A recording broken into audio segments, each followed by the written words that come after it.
मैं हूँ स्नेहा और आप आए हैं स्नेहा टॉक्स पर।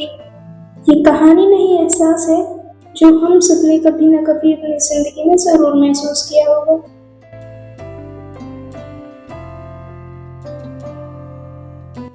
आज मैं उस तीसरे शख्स के बारे में बात करने वाली हूँ जो दो लोगों के बीच के खूबसूरत रिश्ते को ख़राब कर देता है।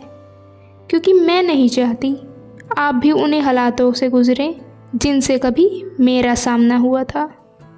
ये वर्ड बहुत छोटा है ना, तीसरा शख्स, लेकिन है बहुत ख़तरनाक। क्योंकि इसी तीसरे शख्स ने मेरी भी हंसती खेलती ज़िंदगी को बर्बाद किया था। पता है, चाहे आपका रिश्ता प्यार का हो या दोस्ती का, अगर उस रिश्ते में तीसरे इंसान ने एंट्री ली है तो याद रखना, उस दिन से तुम्हारी ज़िंदगी बर्बादी के मोड़ पर मुड़ चुकी है। क्योंकि जब भी दो लोग प्यार में होते हैं ना, तो उनकी लड़ाई भी होती है और सुलह भी। और ऐसा तब तक ही रहता है जब तक वो तीसरा शख्स आप दोनों की ज़िंदगी में अपने कदम ना रखे।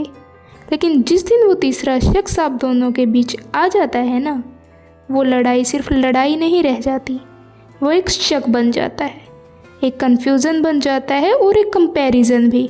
और फिर धीरे धीरे आपका प्यार या आपका दोस्त उस शख्स की बातें सुनने लगता है, और सिर्फ बातें सुनता ही नहीं बल्कि तुमको झूठा बोलकर उसकी बातें सच भी मानता है।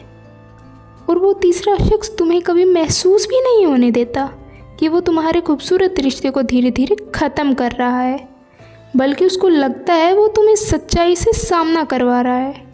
और तुम्हें भी लगता है हाँ यार, ये तो सच ही बोल रहा है।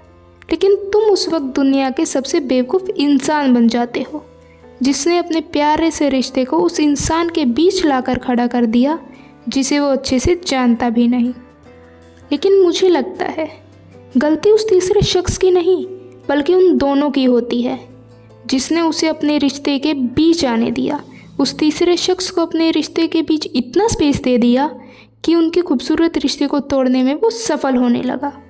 इसलिए मैं आज आप सबसे एक बात कहना चाहती हूँ, अब दो लोगों के बीच चाहे कितनी भी लड़ाई हो जाए, लेकिन अपनी लड़ाई के बीच कभी उस तीसरे इंसान को सुलह कराने के लिए मत लाना, वरना तुम्हारा रिश्ता ज़िंदगी भर के लिए ख़त्म हो जाएगा।